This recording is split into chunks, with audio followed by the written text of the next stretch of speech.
Come show your mean, mean pride.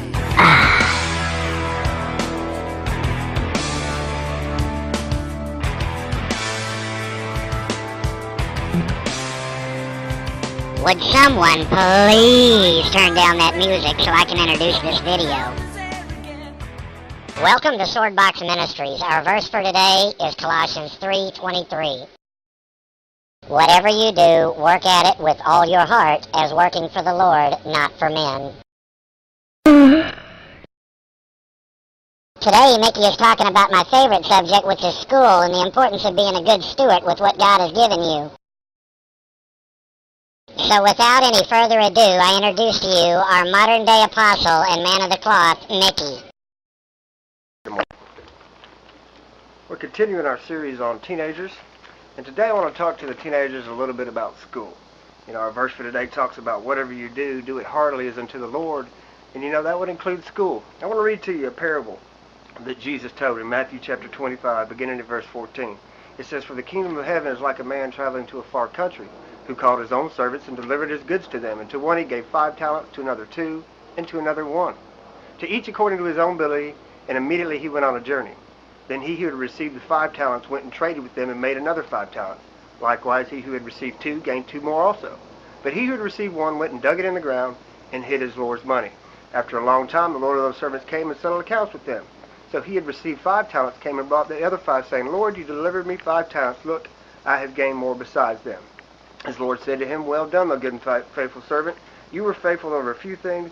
I will make you ruler over many things. Enter into the joy of your Lord."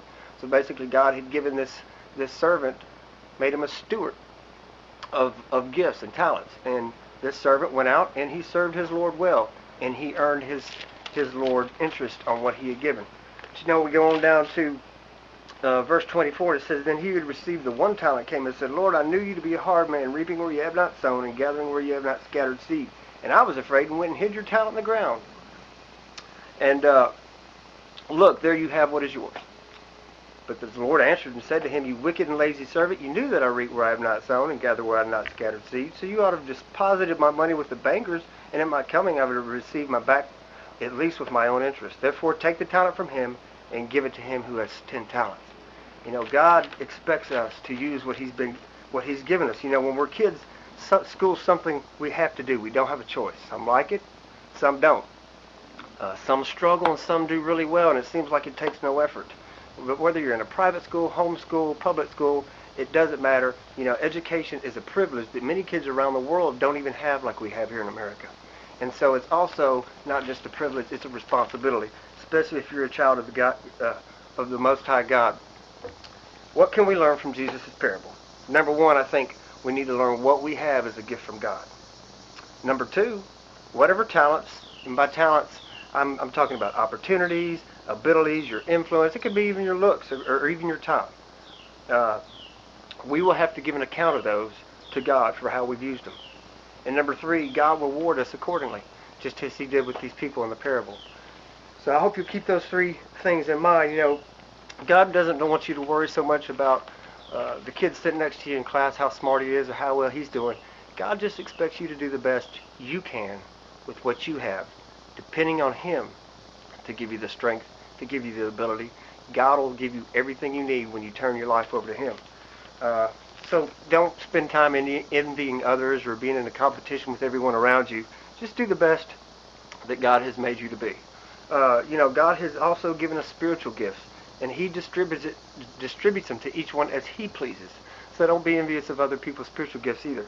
And 1 Peter 4:10 says, As each one has received a gift, minister it to one another as good stewards of the manifold grace of God. So God wants you to be using your talent. And you know, you may be struggling in school. You may not like school that much.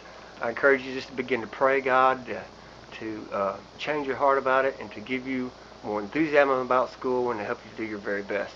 You know, it only lasts for a short time, and you're off into the real world where you got to work or further your education. But I hope you'll take school seriously and take this opportunity in your life to enjoy it to the fullest, but yet be responsible and be a good steward of what God's given you.